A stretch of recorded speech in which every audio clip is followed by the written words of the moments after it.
The Atlanta Falcons had been dead silent for the better part of a decade. What this actually was a period of decline brought on by meddling management, ineffective systems, and personnel decisions that broke the wrong way.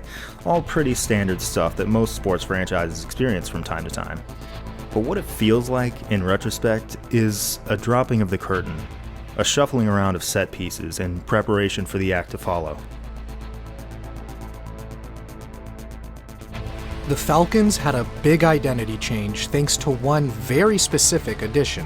In the 1989 NFL Draft, the Atlanta Falcons used the 5th overall pick on a 21-year-old franchise-changing athlete out of Florida State, a revolutionary cornerback who could impact football games more than any other corner ever has before or since.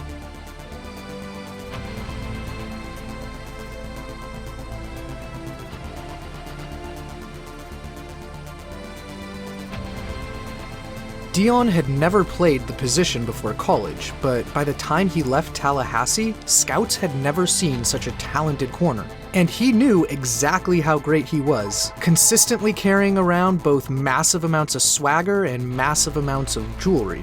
Even better, despite the fact that Atlanta had been in the doldrums and was coming off 6 straight losing seasons, he really embraced the idea of becoming a Falcon. He envisioned getting the credit for being the one to turn their fortunes around. One thing that complicated matters, however, was another sport. A talented baseball outfielder, Deion had been drafted the previous year by the New York Yankees, and when the Falcons weren't meeting his contractual demands, he held out from Atlanta's training camp and threatened to turn his attention full-time to baseball, where he'd been called up to the big leagues. Just a few days before the NFL season started, right in the middle of a baseball game against the Mariners, the Falcons finally were able to bring their prized draft pick to Atlanta to begin his extraordinary NFL career. There was so much that went into making Deion Sanders the greatest, most impactful cornerback in NFL history, that went into making him one of a kind at so many things, that went into making him primetime. The obvious place to start, just because it was the thing that most jumped off the screen at you, was his unmatched athleticism and raw talent. His pure speed was nothing short of cartoonish, which made him an absolute nightmare to try and corral in open space whenever he had the ball in his hands, whether it was after picking off a pass and zooming the other way until he's high-stepping into the end zone, or, as illustrated by this punt return, just 5 minutes into his NFL career, his game-changing explosiveness returning punts and kicks, or even dabbling in some wide receiver where he could take a short pass to the house in the blink of an eye. Despite all those physical gifts, Deion still wouldn't have been nearly the cornerback he was if he hadn't had a brilliant football mind and tremendous work ethic to go along with him. He relentlessly studied opposing receivers and their splits and footwork and habits and tells to the point that he basically always knew what route the guy lining up across from him was gonna run. Plenty of cornerbacks make educated gambles based on what they expect through their film study, but what made Deion the top cover corner of all time was that with him, there was no such thing as a gamble, because gambling implies there's the potential to lose. That potential didn't really exist with Deion. He could squat and jump on shorter routes because even in the rare times he guessed wrong or took a false step and the receiver went deep, Deion's preternatural makeup speed would never leave him out of position to recover and make a play on the ball. He was also an expert at baiting quarterbacks. Even against a Canton-bound duo here, Deion dupes Steve Young into thinking he's got Jerry Rice wide open for an easy scoring pitch and catch.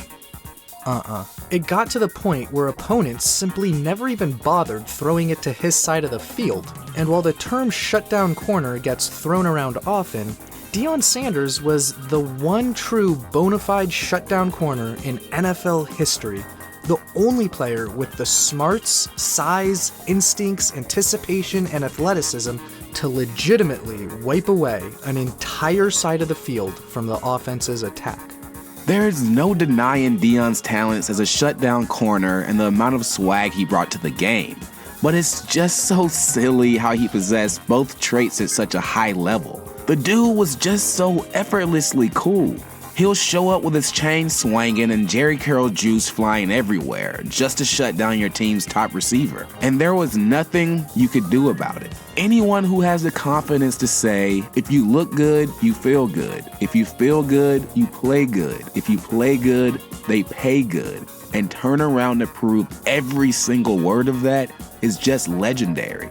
That type of brash confidence with the ability to back it up is why Deion meant so much to Atlanta. In a city where so many folks consider themselves trendsetters, Deion was there solidifying himself as someone the NFL had never seen before. He might have left and had more team success with other squads, but he came into this league as an Atlanta Falcon, and he was proud of it from day one.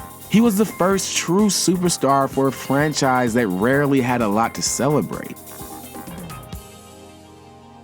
Of course, Deion later became an Atlanta Brave too, suiting up for Bobby Cox's National League champs from 1991 to 94.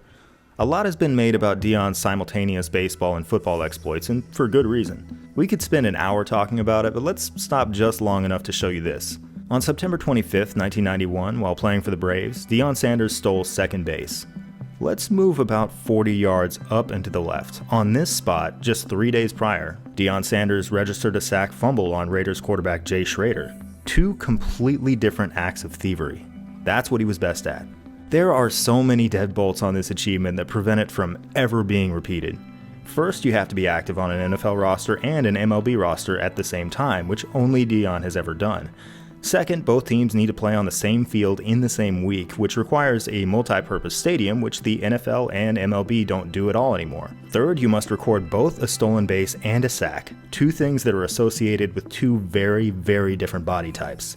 Deion did something on this spot that will never, ever happen again. Anyway, this patch of land is a parking lot now. If you want to find it, you can make your way to the green lot somewhere to the left of marker number 7. Can't miss it.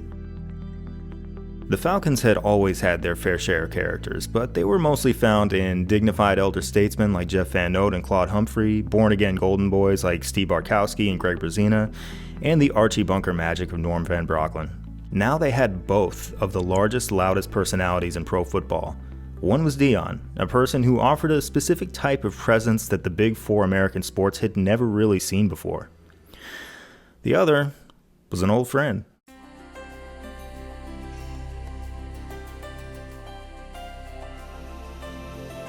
In his first stop in Atlanta, Jerry Glanville had made NFL history by being the only man in football willing to push every single faucet on the soda fountain, sending a tasteless number of pass rushers after the quarterback and producing the most stringent defense the NFL has ever seen.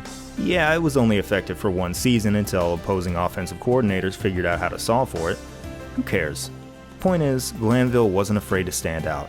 In fact, he loved it. After leaving the Falcons in 1982, Glanville eventually won the head coaching job with the Houston Oilers and quickly built a reputation as one of the most obnoxious guys in pro football. He held some qualities reminiscent of another old friend, Van Brocklin. For instance, like Van Brocklin, he wanted to physically fight the media, once offering to go one-on-one with a radio host in a Rage in the Cage style motel room death match until only one was left standing. After leading the Oilers to 3 straight playoff appearances, Glanville landed the top job in Atlanta, where he tried even harder and looked even less cool.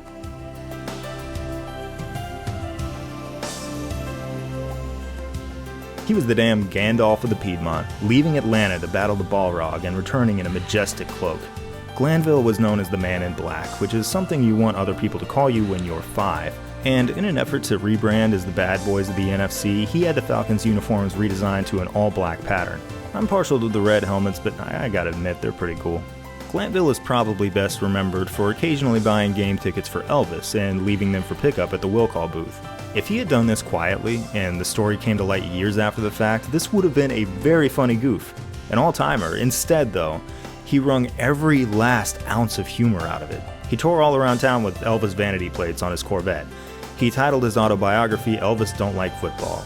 He put his name on the Genesis and Super Nintendo game Jerry Glanville's Pigskin Football, a side-scroller that resembles Streets of Rage more than any football game and actually looks pretty fun. At the end of each stage, you're treated to a black and white bitmap that probably took up half the memory in the cartridge, of Glanville looking very, very cool, as well as a rundown of your stats. One of them is Elvis sightings. This joke is trying so hard. I'm exhausted. As a comedian, he had a lot of trouble with the follow-through. On one occasion, he accused an official of calling a game against him and said, "Here, might as well steal my watch too," and threw it at him. The official called his bluff, picked up the watch, and walked away. That's the joke, man. It's done. This joke cost you $15,000 and now it's over. But as any comedian will tell you, the best jokes always end with, wait, I was just joking. So yeah, Jerry Glanville was corny. But he was also a genuinely interesting, entertaining personality with a similarly entertaining system. The NFL could use more of that. At the top of Glanville's initial wish list was hiring June Jones as his offensive coordinator. Jones was a reserve quarterback on the Falcons when Glanville was concocting the Grits Blitz during his first stint on Atlanta's coaching staff. Jones leaned on Glanville during those years to learn more about defense, and then Glanville hired Jones to coach his quarterbacks for a couple years in Houston. Unfortunately for Glanville, Jones's employer put the kibosh on any attempts to poach him. After the Falcons struggled through a 5-11 season in 1990, Jones's contract expired and Glanville finally got his man and the innovative offensive system that came along with him. Previously, the Falcons under Jerry Glanville had been running an offense he called the Red Gun, but was more widely known as the run-and-shoot offense. Thus, you can understand the strong desire to reunite with Jones, a run-and-shoot guru who evolved and put his own spin on the offense developed by Jones's former college coach, Mouse Davis.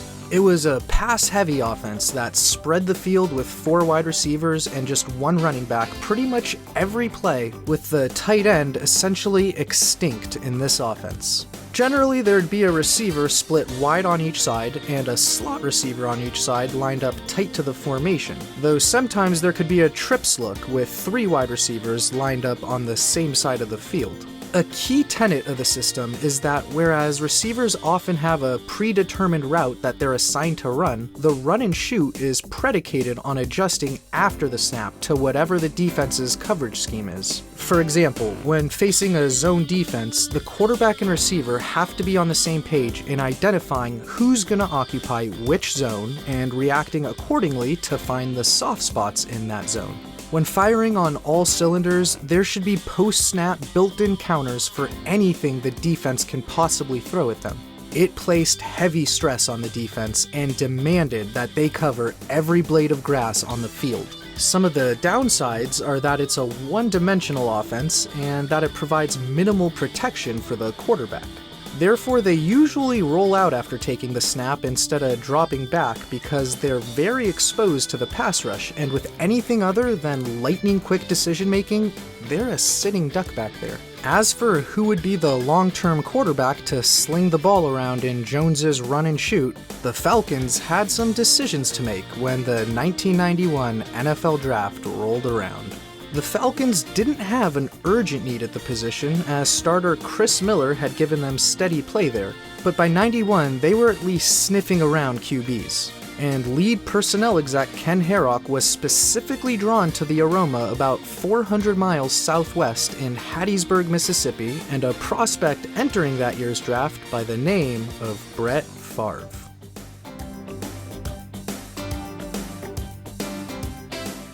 The star quarterback from the University of Southern Miss was coming off a turbulent year. In the summer before his senior season, a car wreck nearly killed him, and while it eventually necessitated the removal of 2.5 feet of his intestine, he returned after just a month to lead a resounding victory over an SEC powerhouse. After capping his standout career by leading the Golden Eagles to an 8-win season, Favre was widely expected to be the first quarterback selected, potentially even in the top 15 picks, with Harrock's Falcons showing heavy interest. And with that extra first-round pick at number 13 overall conveniently in their back pocket, that's where Favre's camp expected him to land.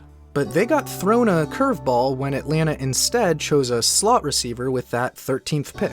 The spot he thought was earmarked all along for him was not to be, so Favre went back to playing Nintendo while somehow remaining on the board all the way until the Falcons' next pick, where finally they pounced. But make no mistake, this was a Ken Harrock pick all the way. Glanville wanted someone else, and never liked Favre from day one, once even remarking it'd take a plane crash to play him. Completely turned off by the partying ways of his top prospect that they were quite fortunate to have dropped to them at pick 33, Glanville wouldn't even learn Favre's name, opting instead for a far more verbally inefficient route and refused to install him as his backup quarterback, forcing Herrock to trade for deposed Charger Billy Joe Tolliver just a few days before the season kicked off.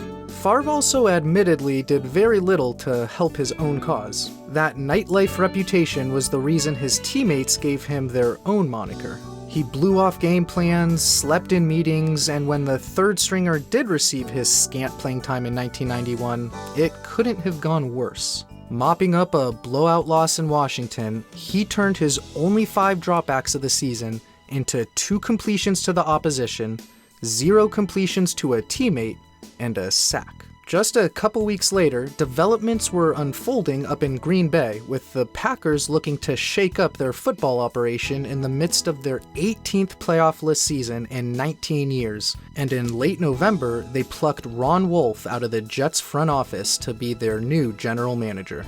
Like Herrock, Wolf was enamored with Favre when he was coming out of college and was the most coveted player on his team's board, with frantic efforts to trade up nearly resulting in a deal with Phoenix before the Cardinals reneged at the last second. Herrock landed Favre just 1 spot before Wolf was poised to. Wolf was also a close friend and former colleague of Herrock's, and wouldn't you know it, Wolf's first game running the Packers just so happened to come a few days later in Atlanta against his old pal.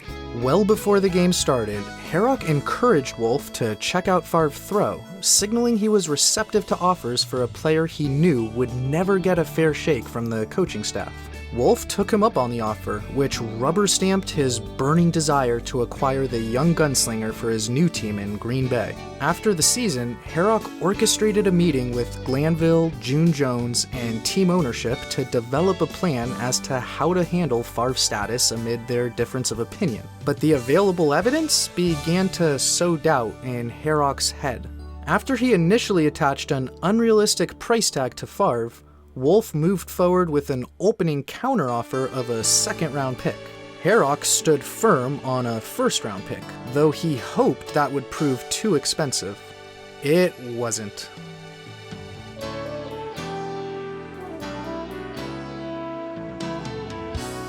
They eventually kissed on the Venn diagram in February 1992 on a deal for Favre, who, when notified of the trade, thought it was interesting, but not as interesting as finishing his crawfish. And when Favre's first career start on the road happened to be in Atlanta, he made crystal clear there was no love lost with Glanville. At the time of the trade, the Falcons' rationale was understandable. They had a quarterback who rode the run and shoot to the Pro Bowl, so Favre wasn't going to be playing in the immediate future anyway, and they rebounded in year 2 of the Glanville regime to become a playoff team, so their window to contend was open. That draft pick could have been used on someone who actually played and helped take them to the next level. Unfortunately, they ultimately used that mid-first round pick to draft a Southern Miss teammate of Favre's, running back Tony Smith. It was a pick that did not pan out.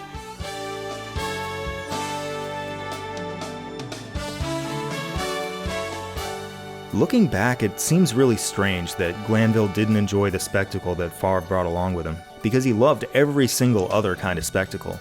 The NFL had instituted rules restricting non-football related personnel from loitering on the sidelines just in time for the Falcons to completely ignore them. Celebrities were a common sight on the Atlanta sideline.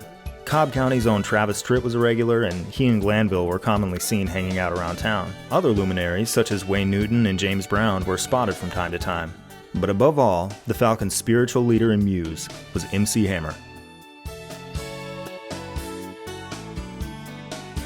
Hammer and the Falcons had become fast friends following their appearance in Hammer's Too Legit to Quit music video. If you want to find Glanville in this video, you gotta do a little skipping around. Toward the very end, Jerry gets exactly 1.8 seconds of fame, just long enough to say Too Legit to Quit. Got all dressed up just for that.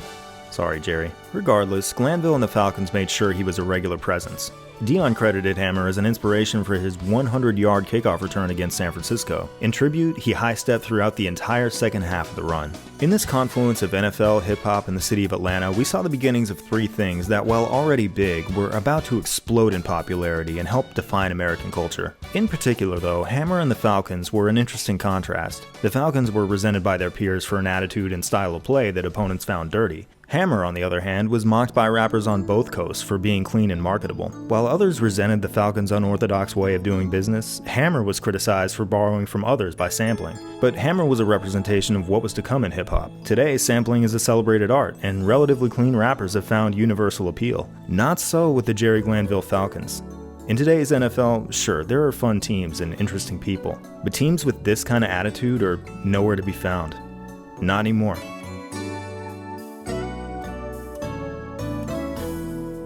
Jerry and Deion had a lot in common. Both were iconoclasts, both sought attention at every opportunity, and yet were painting Deion as an inherently cool dude and Jerry as just kind of a dork. Why? Well, lots of reasons, but I'll name four. First, takes one to know one. Second, Deion possessed one of the most varied and fascinating skill sets of any athlete who has ever lived, whereas Glanville dressed like two 8-year-olds' poorly conceived plot to sneak into showgirls. Third, Deion was expressing himself as an athlete, and throughout history, athletes were typically discouraged from expressing themselves. They'd made owners rich, not themselves, and now they were starting to claim that power. That's what Deion represented. Jerry, meanwhile, wow, a loud boss, huh? That's crazy, man. And fourth, Deion understood the art of comedy. In '92, baseball broadcaster Tim McCarver used his national pulpit to criticize Deion for simultaneously playing football and baseball. He didn't have Tim McCarver's permission to do that, and McCarver sternly voiced his disapproval to millions on multiple occasions. Deion responded brilliantly. When McCarver was in the Braves clubhouse the night they won the National League pennant, Deion snuck up behind him and gave him a bath. When McCarver, who never imagined he'd face any consequences for trashing a guy for having 2 jobs on national television, tried to scold him, "Hey, you are a real man, you know that?" Deion gave him another. This is Three Stooges stuff. It's comedy at its very most fundamental. Even if Jerry didn't quite have it in him to achieve that level of comedy himself, he should be commended for enabling it. In fact, I think he deserves substantial credit for one of the funniest, most disrespectful stunts ever seen on a football field. Because only a Jerry Glanville team would be brazen enough to even think of it. Over the previous 5 years or so, something startling had happened. The New Orleans Saints had gotten good. As recently as the mid-'80s, the Saints had found a way to lose about twice as many games as the Falcons over their respective lifetimes. Unlike the Falcons, they'd never fielded any contenders. For more than 20 years in New Orleans, it'd been nothing but losing all the way down. But led by head coach Jim Mora and Baton Rouge-born quarterback Bobby Hebert, the Saints dramatically reversed course, to the point at which they actually had a better overall record than Atlanta. They'd made 2 playoff appearances, something that even a short time ago seemed impossible. And in '91, they made a 3rd trip to the postseason, where, in the first round, they ran into the Atlanta Falcons.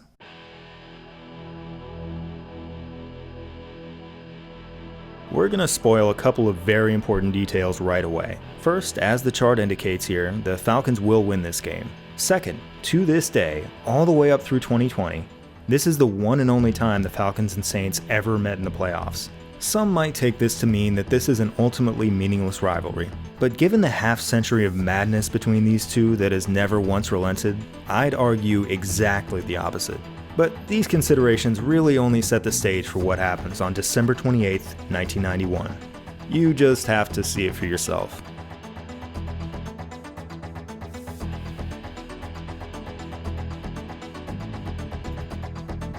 Their playoff showdown starts wonderfully for Atlanta as Glanville's defense forces what should have been a 3-and-out before a reckless roughing the kicker call brings them back in. That leads to Floyd Turner capitalizing on a miscommunication by the Falcons secondary to break wide open for the score and a 7-0 Saints lead.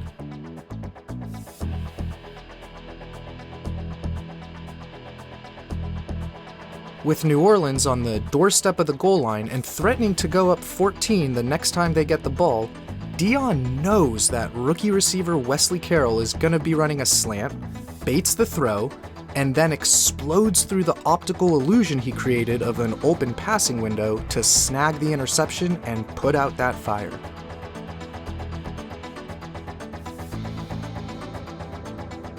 Midway through the second quarter, with the Falcons trailing 10-zip, running back Mike Rozier takes a handoff up the middle and gets immediately stuffed, with the ball ripped away from him and the Saints recovering. Despite his right knee clearly not being down when the ball popped out, and his left knee clearly not being down when the ball popped out, the official on the left, who blew the play dead, won out against the official on the right. Next play, on 3rd and long, the Falcons parlay their good fortune into a touchdown when Chris Miller finds Andre Rison shaking free to bring Atlanta within 3.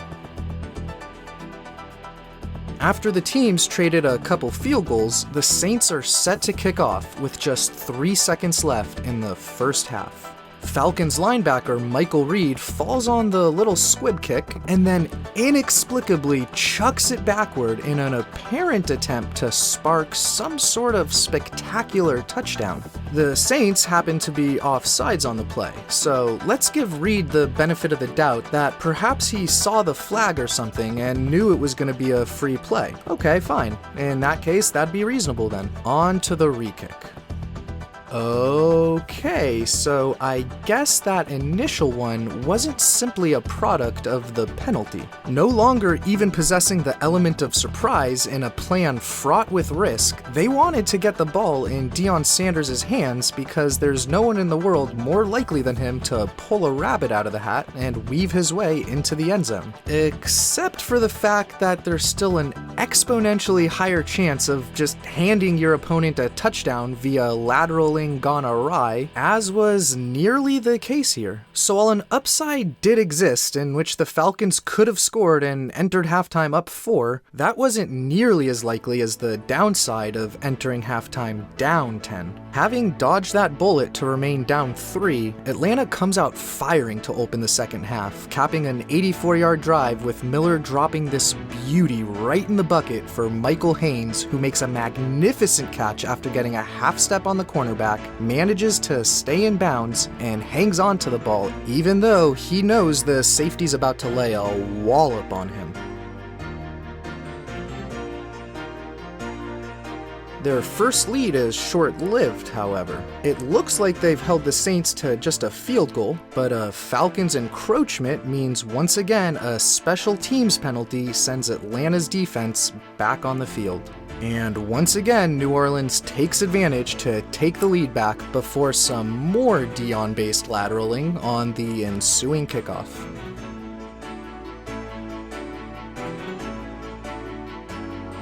With under 3 minutes left in the game, the Falcons have the ball with the score tied. The Saints dial up a heavy blitz, and with Haynes being given a sizable cushion by the cornerback, his job is to run a 10-yard hitch. After a quick inside move and a broken tackle, it is a foot race. And the New Orleans native doesn't lose many of those, which nearly turns out the lights on his favorite childhood team's season.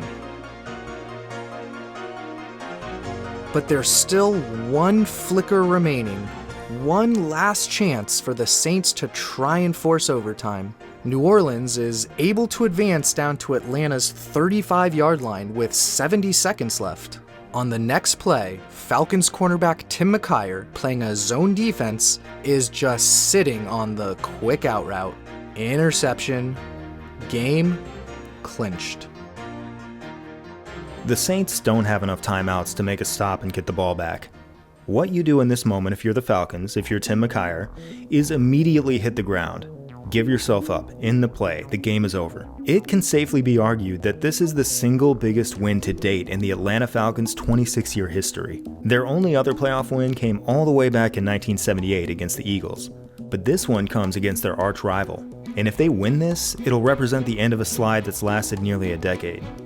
All that needs to happen is for McKyer to hit the deck. Saints receiver Floyd Turner recognizes that this thing is sewn up and peels away instead of making the hit. Uh-oh. McKyer's not going down, but he's not going upfield either. He's looking for an accomplice. He's looking for Deion. Deion always liked to joke about becoming a three-sport athlete and playing rugby, a distant cousin of football that heavily emphasizes short pitches to teammates. The Falcons love doing this. Throughout this season, they found a little bit of success tossing laterals here and there, and as we just saw, their attempt to do so in this very game almost ended in catastrophe. But here they are, taking us on another terrifying roller coaster with nothing to gain and absolutely everything to lose.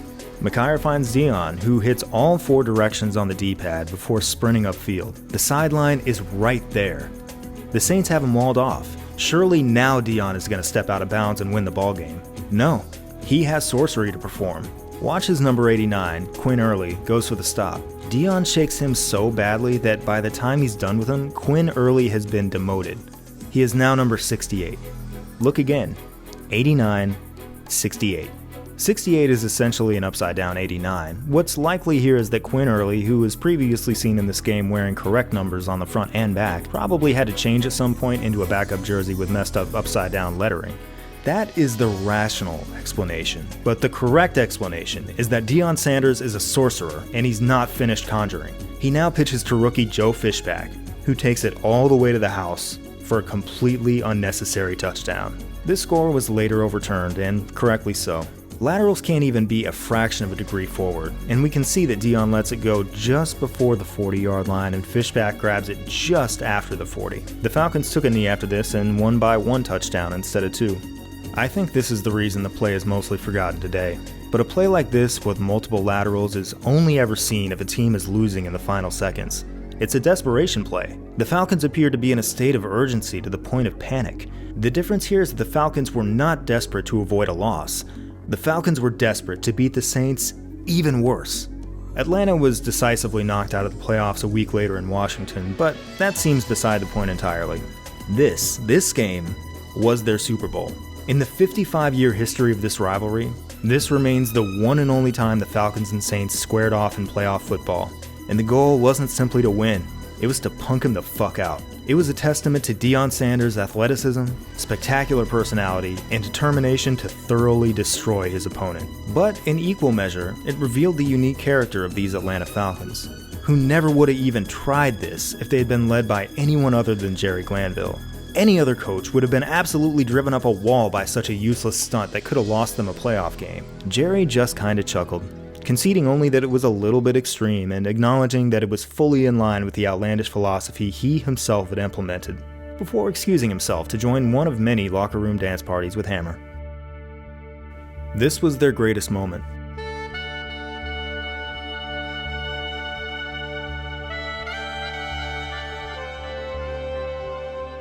After the Falcons finished with 6-10 records in each of their next 2 seasons, Jerry Glanville was fired. Despite the presence of Deion Sanders, their defense regressed to the worst in the NFL, and after an agonizing, protracted series of negotiations, Deion finally left for the Niners after the 1993 season. And after a startling rebrand as a gangster rapper that convinced absolutely nobody on earth, Hammer's celebrity faded as well. Nothing this weird and electrifying is allowed to last for long. You can say whatever you want about these Jerry Glanville, Deion Sanders, MC Hammer Falcons, but they put something into the NFL that the game had never seen before, and that we have never seen since. I mean, good lord. This is the rudest thing I have ever seen on an NFL field. It's a work of art.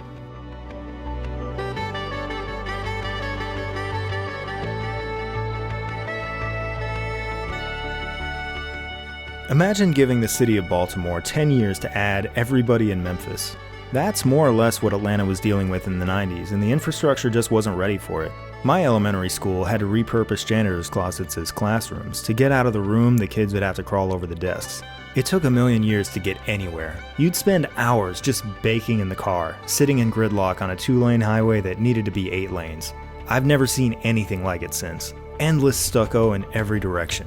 The only grass you'd see for miles was this weird Bermuda grass that they trucked in on pallets that turned yellow in the fall. But if there's any one site that defines the Georgia aesthetic over the last 30 years, it's this stuff. Romans left the aqueducts. Georgians left silt fences. Black plastic silt fences, held in by wooden stakes to keep piles of red Georgia clay from spilling out of bulldozed plots of land. There must have been 100,000 miles of it strung around metro Atlanta. It was like an entire city was being built at the same time. The Falcons were outgrowing their home too. In Atlanta Fulton County Stadium, they didn't get the favorable financial conditions the Braves did, despite both teams being the same age. And getting sacked somewhere around second base stopped being funny after a while. As is standard practice in American sports, owner Rankin Smith threatened to move the Falcons to Jacksonville if a new stadium wasn't built. And it worked. Opened in 1992, the 71,000-seat Georgia Dome received a large chunk of its funding from a hotel-motel tax that visitors to Atlanta would see on their hotel bills. I mean, hey, if the rest of the country was planning on coming to Atlanta and beating the Falcons' asses like they'd spent the last 25 years doing, paying for the venue was, honestly, the least they could do. When Deion made his first trip to the Georgia Dome as a visitor, there was much fanfare in the lead-up surrounding his individual matchup with Andre Rison. The two had quite a lengthy history. First, in college, they had some bad blood stemming from a couple heated battles in 1987 and 88 when Rison's Michigan State Spartans faced Sanders' Seminoles, the latter of which featured some fisticuffs between the two. He and Deion spent 4 years not just as teammates, but they were also roommates. Now they're once again opponents ready to go after each other.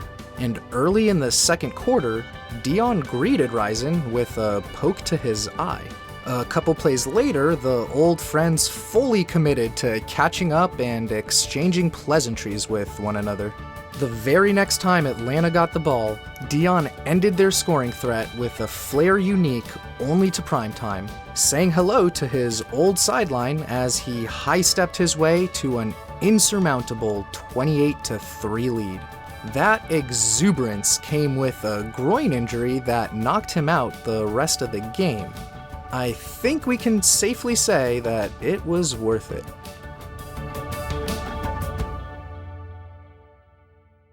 The Falcons of the early 90s loved attention and often got it. They were indeed the self-styled bad boys of the NFL. But one person in the Falcons' orbit stood alone as a true iconoclast.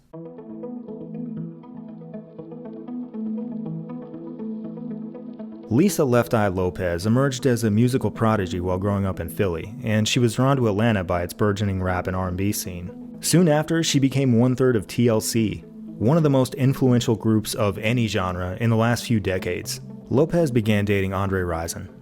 About a year into their relationship, Rison allegedly assaulted her one morning in an Atlanta Kroger. Ultimately, prosecutors dismissed the charges, explaining that key witnesses had given inconsistent accounts of the incident. If there's one thing the NFL's known for, it's putting its head in the sand and pretending problems don't exist.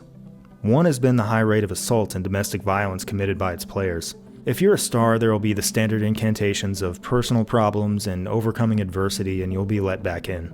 If you're a really big star, it might just be swept under the rug entirely. In Rison's case, the allegations alone were more than enough to convince his sponsors to pull ads and cut ties with him.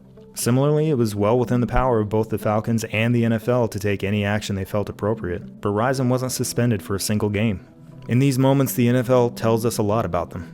Lopez would later become perhaps the first woman ever to dominate the NFL news cycle when, after one of many arguments with Rison, she dumped some gifts in the marble bathtub of his house and lit him on fire. Crucially though, after the ensuing damage, it was replaced with a plastic tub. Perhaps unaware of this, Lopez did the same with Rison's shoe collection sometime later. The plastic melted, and the mansion went up in flames.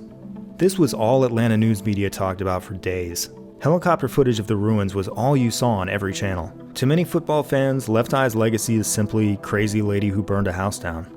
But here was a woman who, on top of her groundbreaking talents that helped put Atlanta's R&B scene on the map, was a true cultural dissident. No one was supposed to be sex positive then, least of all a black woman in the South. But she got her nickname by wearing a condom over her right eye, a statement that was part of her advocacy for birth control. To these Atlanta Falcons, their definition of iconoclasm was wearing all black uniforms without league approval and allowing unauthorized famous guys on the sidelines. How much more than that you should really expect out of a football team, I don't know. The fact remains that these guys couldn't, or more accurately wouldn't, meaningfully transcend the little painted rectangle they played in. Within that rectangle, it was probably pretty easy to feel like revolutionaries. But what the Falcons thought they were, Left Eye actually was.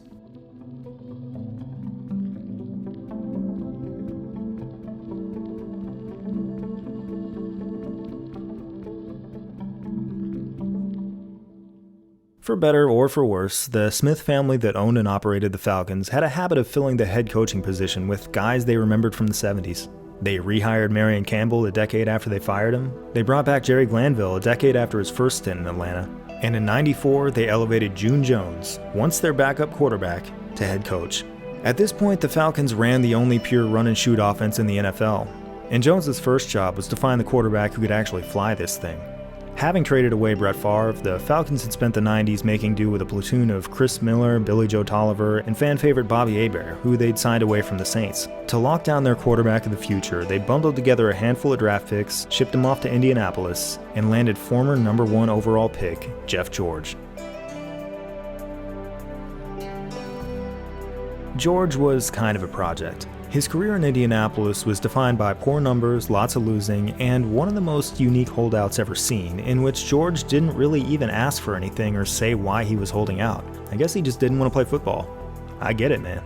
But when he returned, his potential came with him, and his stock rose enough in '93 for the Falcons to go after him. Their gamble paid off. George thrived in the run and shoot, and he established himself as one of the league's more effective passers. He benefited from the talents of receivers Eric Metcalf, Bert Emanuel, and Terrence Mathis, all 3 of whom surpassed 1,000 yards in 1995. But his secret weapon was in the backfield with him. If you're running a formation that doesn't give you 2 running backs, what's the next best thing?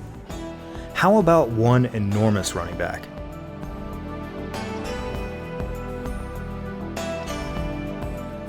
The single back in June Jones's run and shoot for a couple years was the domain of Craig Ironhead Hayward, a free agent they initially signed to back up Eric Pegram. But 5 games into the '94 season, with Ironhead averaging over 1.5 yards more per carry than Pegram, the former supplanted the latter as starter following a deliciously scorigamic win.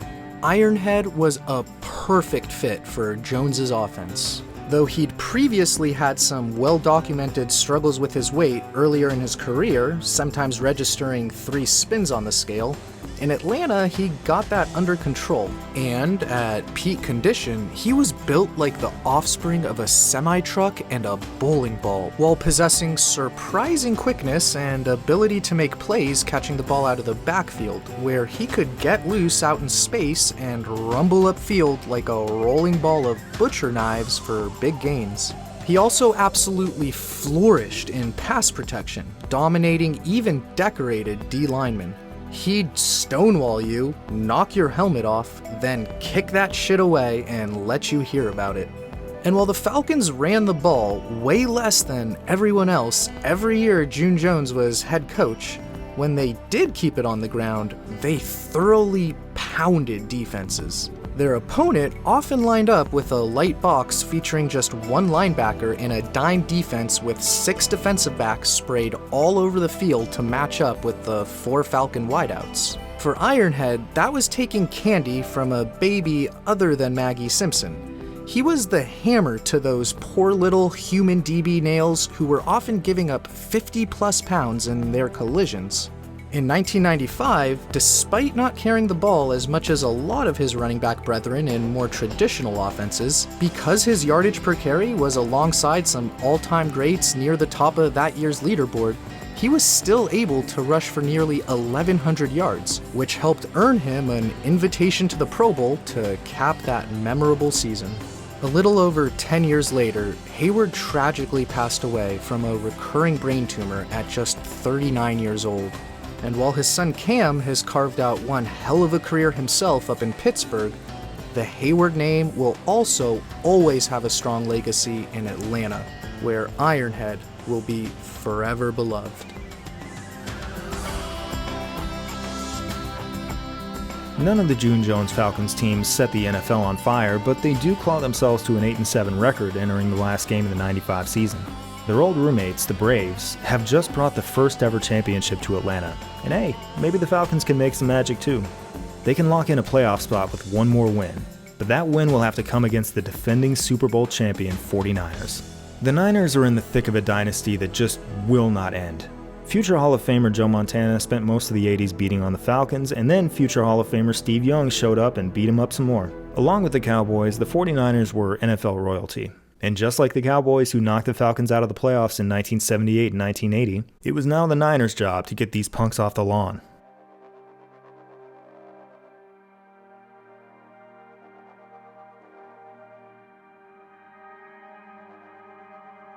Down 21-10, everything feels hopeless after Jeff George gets planted into the Georgia Dome turf. I sat on it one time while attending a Billy Graham crusade, and I can confirm that shit was not comfortable. George is knocked out in favor of Bobby Hebert, who stuck around as a backup after George took his starting job. There have been a lot of Falcons fans who preferred Hebert all along. Even the Niners felt the need to stick their thumb in it, with defensive end Ricky Jackson just coming out and saying that Bobby Hebert was a great quarterback and Jeff George was a guy they weren't scared of. This Christmas Eve, everyone in the house was pulling for Bobby, and Bobby played Santa Claus. First down the chimney was a touchdown strike to Terrence Mathis in the back of the end zone that briefly gave the Falcons the lead. Then, down once again in the final minutes, Hebert converts a 4th and 5 by staying cool in the pocket and finding Metcalf to keep hopes alive. The next play, he's not as fortunate.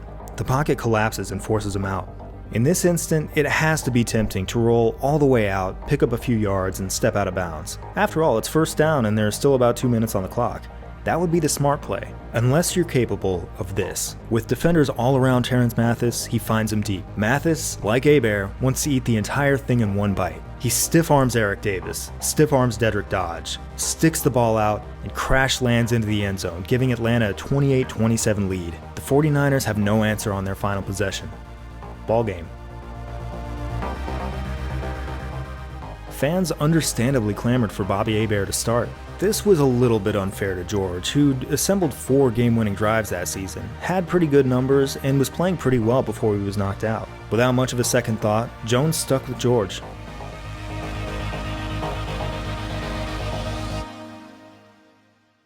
In retrospect, though, probably wouldn't have mattered. Because the following week, the Falcons were up against a quarterback who was in a different class entirely.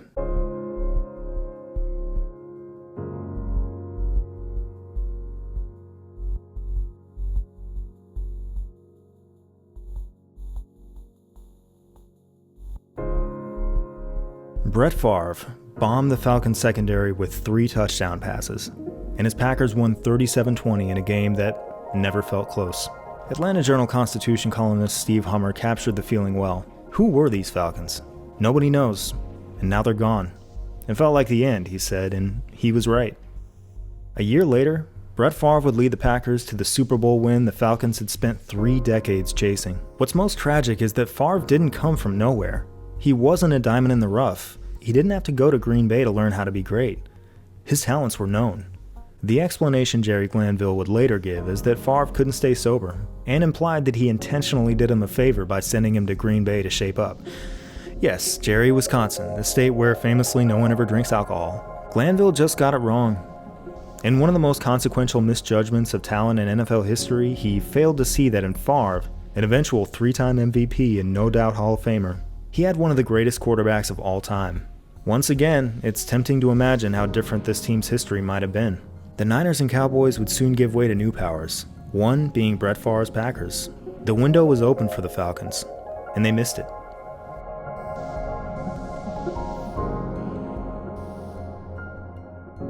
These were the team's wildest years yet, but the Atlanta Falcons were only beginning to demonstrate their ability to astound, in one direction or another, for one reason or another. Through alternating stabilizations and free falls, they'd finished drawing the arc of the wing. It was now time to trace the rest of it. But it's the evening out that's always the most complicated.